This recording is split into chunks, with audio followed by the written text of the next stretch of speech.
Mesdames, Messieurs, bonjour. Un drame s'est produit à la cité Mamel il y a quelques heures. Il s'agit d'une dame retrouvée morte dans sa chambre. À côté d'elle, sa sœur également gravement touchée. Les sapeurs-pompiers ont récupéré le corps sans vie il y a quelques instants. C'était sous le regard de notre reporter. La gendarmerie a ouvert une enquête. Benjamin Diagne. Elles sont retrouvées blotties dans leurs draps, les bouches pleines de salive. Les sapeurs-pompiers ont pu sauver Rokhaya, évacuée à la clinique de la cité des Mamelles. Sa sœur Sophie est morte mystérieusement. Elle est transportée sous la surveillance des gendarmes à CTO. Sa famille réclame une autopsie pour en savoir un peu plus. Cette jeune dame travaille à la société Top Intérim fondée par son frère. Selon des témoins, Sophie est morte asphyxiée à cause de la fumée de l'encens.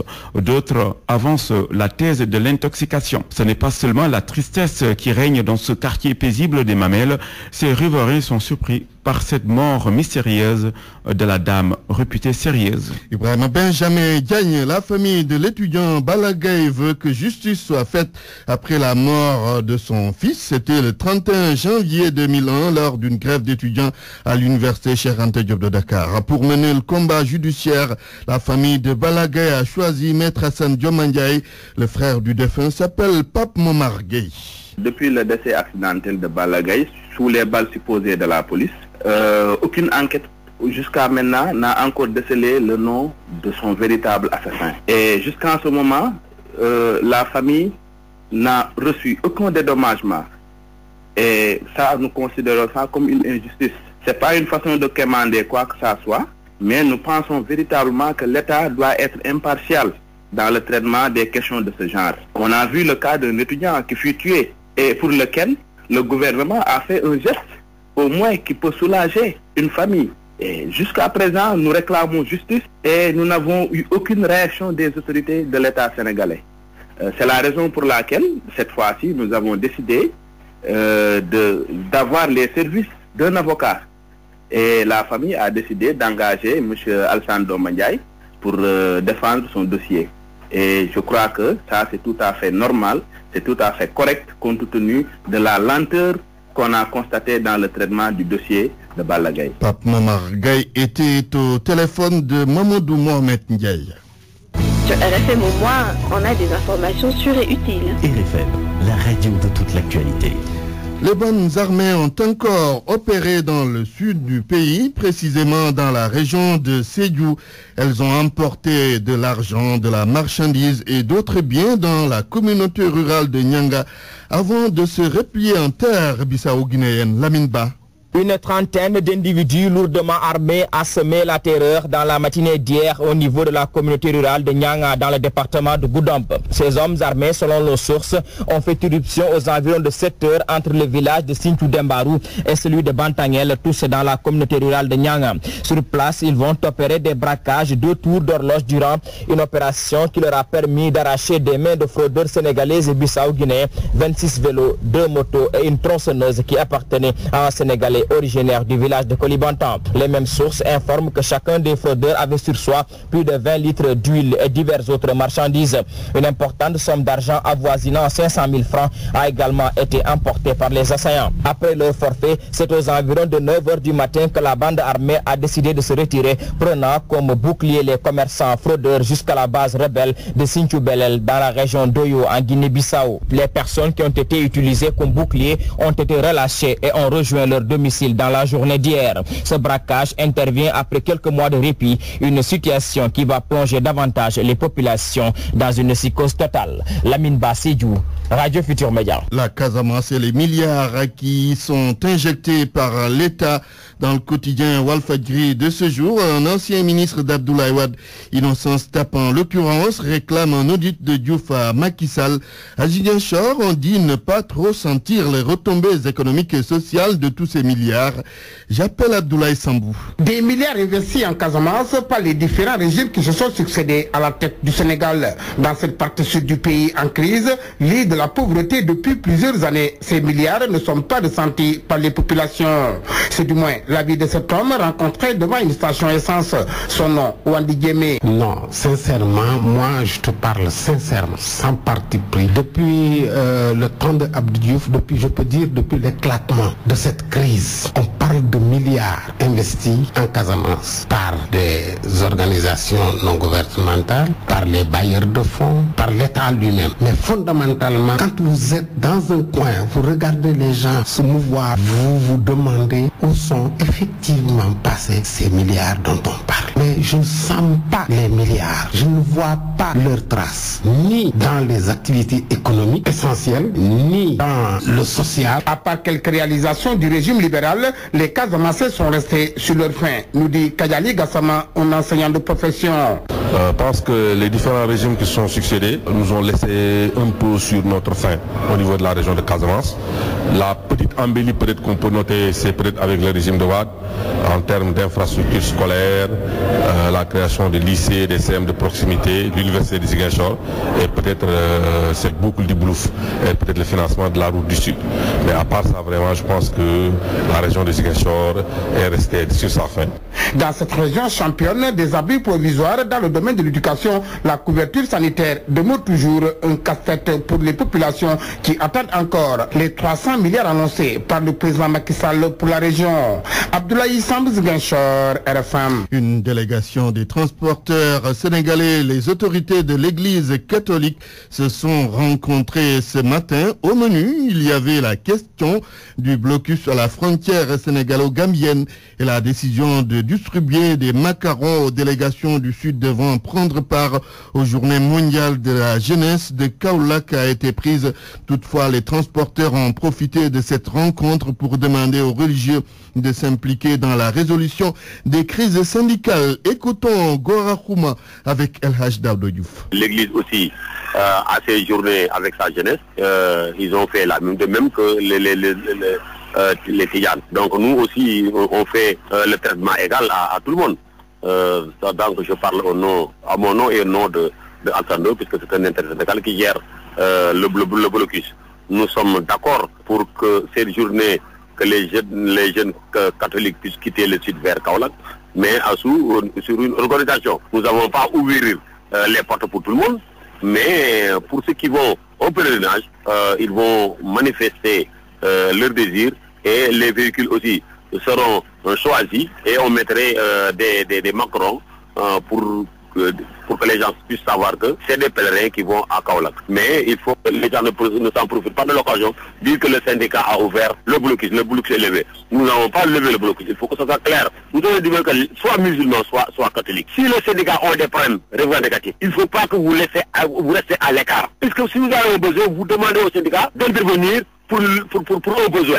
Donc vous devez signer dans ce combat. Les catholiques, par le biais de leurs représentants, ils ont dit que le combat des routiers vers la Gambie, ce n'est plus un combat routier, mais c'est un combat alors de tout le monde. Ils vont aussi mettre avec leurs moyens pour décanter la situation. Gora Khouma, responsable du syndicat des transporteurs du Sénégal, sur l'ouverture de la frontière sénégalo-gambienne pour les jeunes catholiques devant se rendre au JMJ de Kaolack.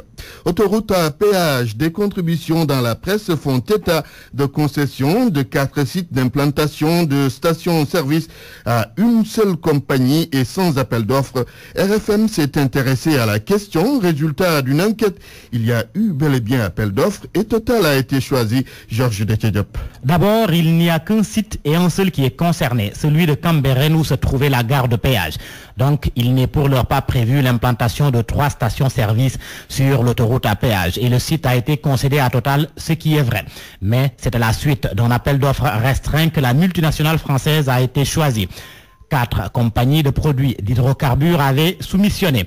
4 compagnies dont Elton, Shell et Total. Et même si c'est Eiffage qui a émis l'appel d'offres, l'APIX a été impliqué en amont et en aval. Des sources à l'Agence pour la promotion des investissements font savoir que Total a été adjudicataire car ayant présenté la meilleure offre technique et commerciale. Du côté de Eiffage, le directeur général que nous avons joint par téléphone dit n'être préoccupé que par la relance de l'économie sénégalaise. Gérard Senac, qui nous avait auparavant renvoyé du côté de l'APIX, précise que Total n'est pas actionnaire dans le groupe Eiffage. Eiffage à qui la gestion de l'autoroute à péage est confiée. Avant la réalisation du projet, des stations-service ont été démantelées pour la construction de l'autoroute, des stations-service de Shell et Elton qui étaient sur l'emprise de l'ouvrage. Selon l'APIX, ces sociétés ont été indemnisées selon les normes internationales requises. Près de 500 millions de francs CFA pour Shell, près de 650 pour Elton. Georges Detche-Diop, il est 12h12, vous suivez le grand journal sur la radio Futur Média. Le journal.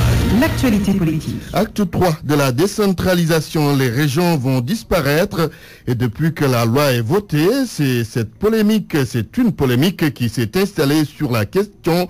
Mais au fait, à quoi ont servi les conseils régionaux? Est-ce qu'ils ont eu les moindres de leurs ambitions? Babacar Fall. Les conseils régionaux sont comme des nouveau-nés avec des malformations congénitales. Voilà 18 ans que les régions ont été élevées en collectivité locale. À l'évaluation, pas grand-chose. Les conseils régionaux n'ont pas de ressources financières du fait de l'absence de fiscalité qui leur est propre à l'image des mairies. La subvention de l'État est dérisoire. Les 14 conseils régionaux du Sénégal se partagent chaque année 6 milliards du fonds de dotation. En plus, ils n'ont aucune compétence d'envergure, même s'ils ont l'autorité sur les lycées et les hôpitaux. La santé et l'éducation des secteurs à problème. Donc, depuis leur création en 1996, les conseils régionaux n'ont jamais eu les moyens de leurs ambitions. La coopération internationale, qui devait être un moyen de s'en sortir, n'est pas aussi dense que cela. Le gouvernement veut supprimer le conseil régional pour ériger le département en collectivité locale. On risque de tomber dans les mêmes travers, selon des experts qui estiment qu'au Sénégal, les gouvernements, quand ils font des réformes, c'est souvent pour des préoccupations politiciennes. Révision exceptionnelle sur les listes électorales, c'est la fin ce 30 janvier. À Guédiawaye, il n'y a pas beaucoup d'inscrits, on parle de 174 au total. En plus de cela, 7000 cartes d'électeurs sont en souffrance dans les commissions d'inscription. Salif Sow s'est intéressé au sujet. Ici, la mobilité des commissions de distribution des cartes d'électeurs a payé. Amadou Diagne est le sous-préfet de l'arrondissement de Guédiawaye. Sur 8618, 1159 ont été distribués en moins d'une semaine. Je crois que c'est un très bon temps. Ces cartes sont arrivées il n'y a pas longtemps et un programme a été établi à cet effet. La stratégie, c'est de cibler les votes où il y a un nombre important de cartes à retirer. Faire de lui, dans son bureau, bien installé, l'autorité administrative est pourtant perturbée. En cause, les cartes directeurs du précédent lot sont en souffrance dans les commissions. Sur le stock de 2005 à 2012, 33 cartes seulement ont été retirées. Vous voyez que c'est très faible. Le nombre de 3960, 33 cartes seulement ont été retirées. Moi, je crois que c'est des gens qui ne sont plus dans cet arrondissement. On a même pensé à inviter les délégués de quartier, les présidents d'ASC, pour nous permettre d'identifier ces personnes. Mais malheureusement, souvent, elles sont inconnues. 3972 cartes directeurs sont à retirer avant mi-mars. Cependant, le rythme de retrait des cartes est plus soutenu que celui des inscriptions. Nous avons enregistré 174 nouvelles inscriptions, 73 modifications, 5 changements de statut, une seule radiation. La période de la révision des listes électorales ouvertes le 16 courant prend fin ce jeudi, sauf prolongement. Salif Sow, Guédiawaye, Radio Futur Média. Ce 30 janvier, le Parti socialiste se souvient d'un de ses illustres responsables. Il s'agit de Pape Babacar Mbaye, décédé il y a 10 ans. Il a été député à l'Assemblée nationale et ministre sous Abdou Diouf. Et pour commémorer les 10 ans de la disparition de Pape Babacar Mbaye, sa famille organise une cérémonie de prière demain donc à 17h. 12h16, l'actualité internationale dans un instant. RFM. L'actualité internationale. Rebonjour Binta Diallo. Rebonjour Antoine. Direction Addis Abeba, en Éthiopie où s'est ouvert aujourd'hui le sommet de l'Union africaine. La 22e édition, un sommet de 2 jours qui se penche sur les crises qui secouent le continent africain, particulièrement la Centrafrique et le Soudan Sud, mais beaucoup de chefs d'État n'ont pas effectué le déplacement d'Addis Abeba. Au menu de ce sommet, la mise en place de la force d'intervention rapide en Centrafrique et au Soudan du Sud, ainsi que la crise égyptienne. Autre débat en perspective, la CARIC, c'est la capacité africaine des réponses immédiates aux crises. Les chefs d'État vont tenter de sauver la face après avoir étalé leur division depuis que l'idée d'une force d'intervention rapide a été lancée, il y a de cela 1 an. Concernant les conflits au Soudan du Sud et en Centrafrique, les chefs d'État devraient réaffirmer sans difficulté leur volonté d'aider ces deux pays à rétablir la paix et à régler leurs différends rangs internes. Il faut dire que ce sommet accueille des retours, des nouveaux venus et aussi des absents. Madagascar fait son grand retour après avoir été suspendu pendant 5 ans de toute participation aux activités de l'Union africaine.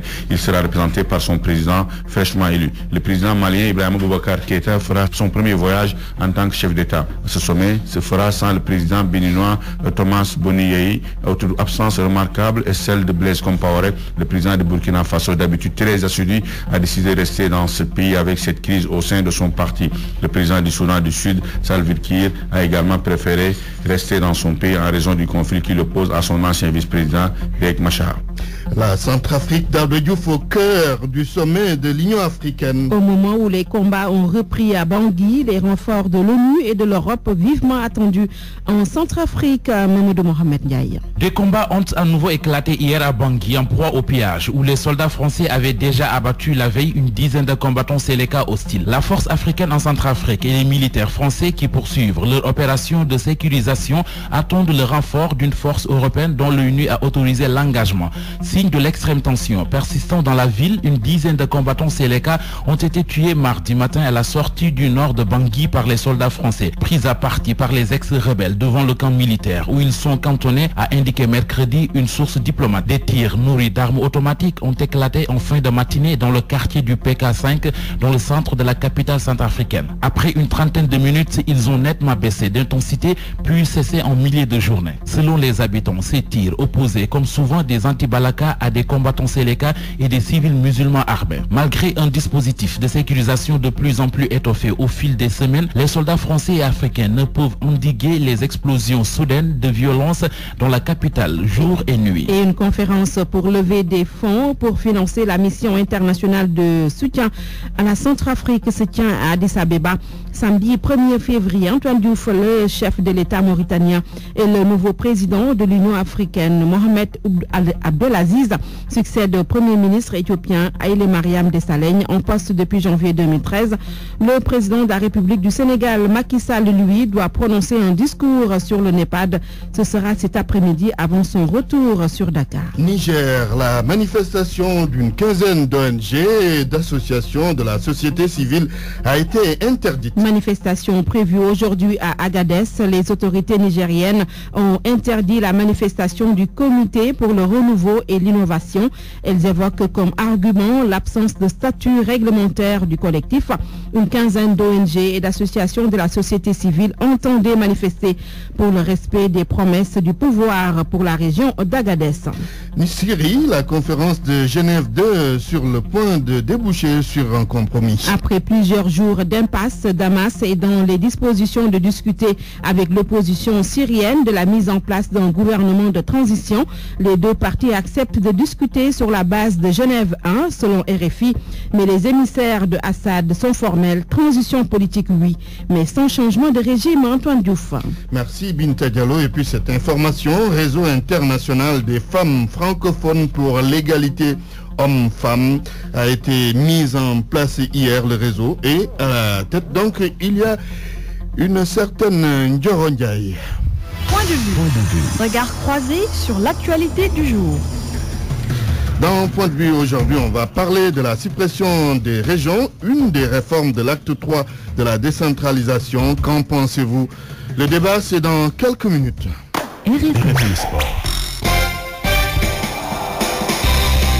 Bienvenue Malal Junior Diagne. Merci Antoine. Lutte avec Frappe Pikine dans l'ambiance du choc de demain. C'est le fief du leader de l'écurie Taïchinga, Emerson, qui a toute la population de Pikine derrière lui. Là-bas, la mobilisation est sonnée depuis très longtemps pour pousser Emerson à la victoire. Salif Sow a fait un tour dans... Salif Sow, ce sera dans quelques instants. Là, vous entendez l'élément en Wolof. Nous y reviendrons, Malal Junior Diagne, avec le technicien en charge de discipline, si vous le voulez bien. Oui, on continue. Oui. On parle du combat. Oui. On parle du combat toujours avec l'analyse de Sensei Alioune Sall. C'est l'expert des arts martiaux sur la 2STV qui a bien voulu analyser pour nous cette affiche qui aura lieu donc demain à Demba Diop. Sensei Alioune Sall, que nous écoutons. Il se passe qu'ils sont à peu près de la même taille et ils ont le centre de gravité très bas. Donc mon analyse est que chacun des deux peut gagner ce combat-là. Parce que Eumeu ne va pas oublier que c'est un guerrier. C'est un guerrier, Eumeu. Il a encaissé tellement de coups contre Gris Bordeaux et il en est sorti vraiment victorieux. Modou Lô, c'est un grand guerrier parce que dans toute sa carrière, il n'a enregistré qu'une défaite et c'était contre Balla Gaye. Donc là où je comprends un tout petit peu les attaques de Eumeu Sène en ce qui concerne les coups de poing, il fait des crochets larges. Quant à Modou Lô, il fait des jabs directs, des coups tout droits. Des coups droits, ça part plus vite qu'un crochet large. Mais peut-être s'il a un avantage côté bagarre, il peut avoir un désavantage côté force physique, côté lutte pure, parce que Eumeu, en ce moment, il est très costaud. Reste à savoir maintenant s'il a la souplesse de ses muscles. Le problème, c'est de savoir comment manœuvrer son adversaire. On a vu Modou Lô terrasser Baye Mandione. Ça peut être un combat explosif. Il suffira que quelqu'un parmi ces deux protagonistes qu'il déclenche la bagarre, ça y est, c'est fini, c'est l'étincelle, parce que tous les deux, c'est des bagarreurs. Alors, ce combat est à suivre demain sur la radio Futur Média avec un dispositif très particulier, Malal Junior. Oui, Antoine, vous l'avez dit, à partir de 11h le matin dans les brèves, nous ferons le point avec nos reporters qui seront donc sur place à Pikine et aux Parcelles Assainies. Une large page de sport sera également proposée aux auditeurs dans le 12h et le 13h et l'après-midi, juste après l'émission de Oustaz Taïb Sosé. Nous serons donc en direct depuis le stade de Demba Diop et ce sera un dispositif qui sera mis en place. Et Arjungan Diagne, Amadou Mbaye Garmi, moi-même Malal Junior Diagne seront au stade et Hassan Gueye sera dans le studio pour faire vivre en direct donc ce combat. À noter également que ce sera en direct sur la télévision Futur Média qui propose également aux téléspectateurs un dispositif spécial pour ce combat spécial, Antoine. Ce sera un combat plein de piquants. Nous allons maintenant écouter le reportage de Salif Sow. On y va. Guinaw Rail est calme, serein. Quelques banderoles accrochées au mur ou suspendues et des coups de pinceau laissent paraître la ferveur du combat tant attendu. Pikine, fief du leader de l'écurie de lutte Taïchunde, est détendu, sans pression, confiant. Les supporters se livrent au pronostic.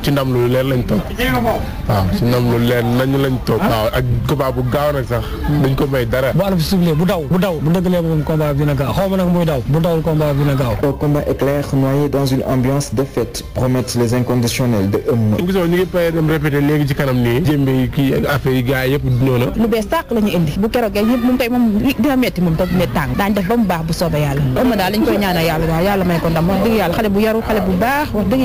le lutteur, Eumeu le modeste, Eumeu le bienfaiteur, Eumeu Sène ne tarit pas d'éloge. Son portrait nous est dressé ici par son voisin.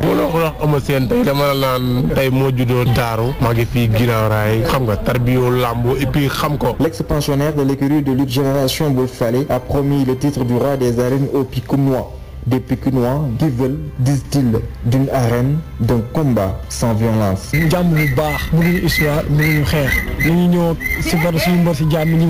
Salif Sow, Guinaw Rail, Radio Futur Média. Cette fois-ci, on peut changer de discipline. Escrime Dakar, capitale du sabre féminin mondial. Et ce sera du 7 au 9 février prochain. Le comité d'organisation est à pied d'œuvre pour réussir le défi de l'organisation, mais seulement il peine à bloquer le budget qui est estimé à 80 millions de francs CFA. Ce matin, ils étaient face à la presse. Oumar Maïga est le chargé de la commission des finances et au micro des RFM. Nous sommes vraiment à peu près à 30% de nos prévisions. Que là, vraiment, nous comptons. Bon, à part la Confédération africaine qui a mis $10 000, à peu près 5 millions de francs CFA. La Fédération internationale, a pris un peu sur le matériel et le vidéo-arbitrage pour une valeur de 15 000 euros, 10 millions de francs CFA. Bon, le ministère des Sports va appuyer l'organisation.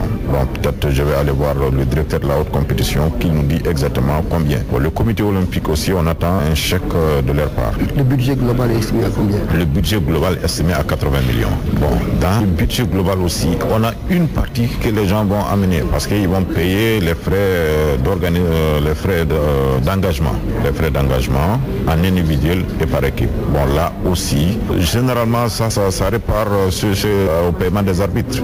Maintenant, on va avoir un grand problème pour faire face au paiement des titres de transport et au paiement de transport interne. Antoine, c'est tout pour la page de sport. Merci Malal Junior Diagne.